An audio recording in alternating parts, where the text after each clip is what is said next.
Hello दोस्तों, I am Anita Pal. Welcome to my YouTube channel.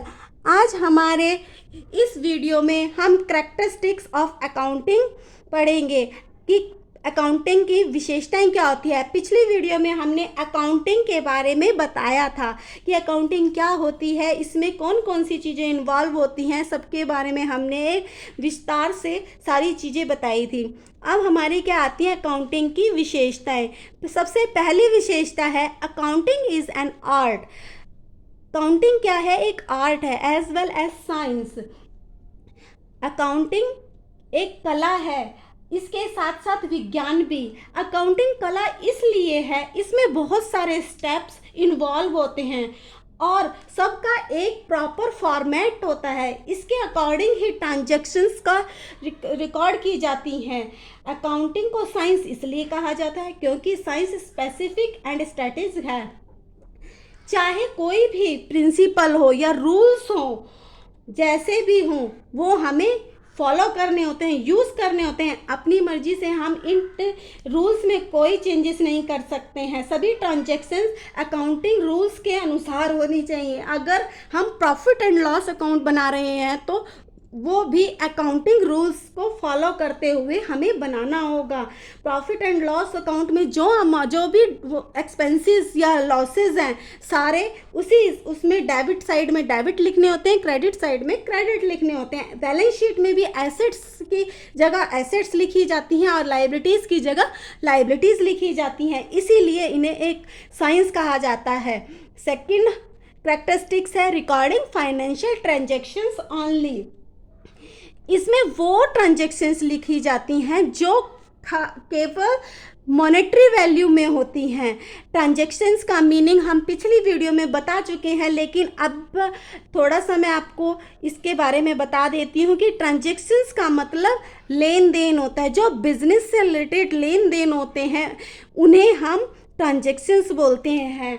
इसमें सभी वित्तीय लेन देन से संबंधित होता है। अगर कोई कंपनी के एम्प्लॉयज़ ने स्ट्राइक कर दी है, उससे कंपनी को लॉस हो रहा है, तो उस ट्रांजैक्शंस को हम रिकॉर्ड नहीं करेंगे क्योंकि वो फाइनेंशियल नहीं है, उनकी मॉनेटरी वैल्यू नहीं है। मॉनेटरी वैल्यू में उन्हें वैल्यूएबल नहीं किया जा सकता। जिनके मनी वैल्यू है, जो पैसे से रिलेटेड है, वही ट्रांजैक्शंस रिकॉर्ड की जाती हैं। थर्ड हमारा पॉइंट आता है recording in term of money. Recording in term of money, इसका मतलब यह है कि बिजनेस में उन्हीं ट्रांजैक्शंस को शामिल किया जाता है जिसमें मनी इन्वॉल्व होती है, जो पैसे से रिलेटेड होते हैं।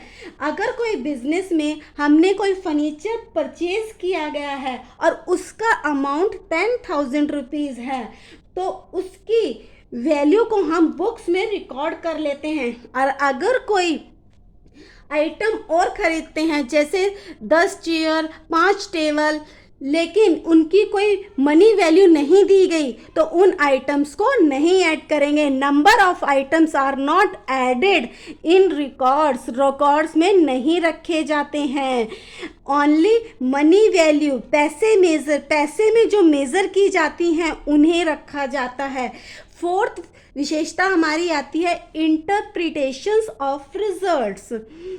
रिकॉर्डिंग ऑफ आइटम्स के बाद हमारी विशेषता आती है इंटरप्रिटेशंस ऑफ रिजल्ट। ये क्या होती है? अकाउंटिंग में जब भी किसी बिजनेस के रिजल्ट को trading, profit and loss account and balance sheet द्वारा एक सिस्टमैटिक प्रोसेस में शो किया जाता है, तो जो कंपनी बिजनेस में इन्वॉल्व होती हैं पार्टीज, तो for example manager, bankers and creditor भी हो सकते हैं।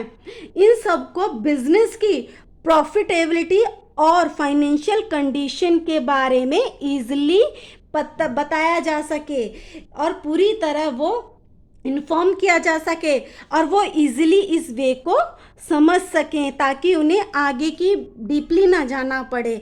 उनको साल के एंड में फाइनेंशियल स्टेटमेंट तैयार करके दी जाती है, जिससे उन्हें आइडिया लग जाता है कि उनकी कंपनी प्रॉफिट में है या लॉस में है। इस चीज़ को इंटरप्रिटेशंस ऑफ रिजल्ट के ज़रिए पता लगाया जाता है। फिफ्थ और लास्ट पॉइंट आता है हमारा कम्युनिकेटिंग। कम्युनिकेटिंग का मतलब कम्युनिकेशन से होता है। अकाउंटिंग में कम्युनिकेशन इंक्लूड होता है, जिसके द्वारा कंपनी के फाइनेंशियल डाटा उपलब्ध कराए जाते हैं। जो उसके यूजर्स होते हैं उनको डाटा के बेस पर उपलब्ध डाटा के बेस पर रिकॉर्ड्स दिखाए जाते हैं और उनको सारे स्टेटमेंट्स दिखाए जाते हैं, फाइनल अकाउंट्स बना के दिखाए जाते हैं, जिससे क्या होता है जो कंपनी के ऑनर होते हैं वो कंपनी के लिए इम्पॉर्टेंट डिसीजन ले सकें। दोस्तों आज की वीडियो में बस इतना ही, हम मिलेंगे अपनी नेक्स्ट वीडियो में। बाय दोस्तों, मेरी वीडियो को लाइक और सब्सक्राइब करना ना भूलें और कमेंट में मुझे बताइए कि आपको मेरी वीडियो कैसी लगी। अगर आपकी कोई क्वेरी हो तो आप कमेंट बॉक्स में पूछ सकते हैं।